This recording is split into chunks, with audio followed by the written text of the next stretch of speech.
এবারকার ঈদ আমার অনেক কষ্টে কাটবে, মানে রোজার শুরু থেকেই আমার কষ্ট শুরু।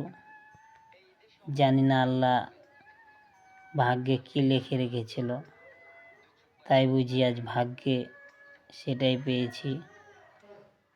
তো সামনে যে ঈদ আসছে, হয়তোবা ঈদের নামাজ পড়ার মতন তৌফিক আল্লাহ যদি দান করে হয়তোবা পড়তে পারবো, নাহলে কষ্টের মাঝে ঘরের ভিতরে আমাকে কান্না করে থাকতে হবে।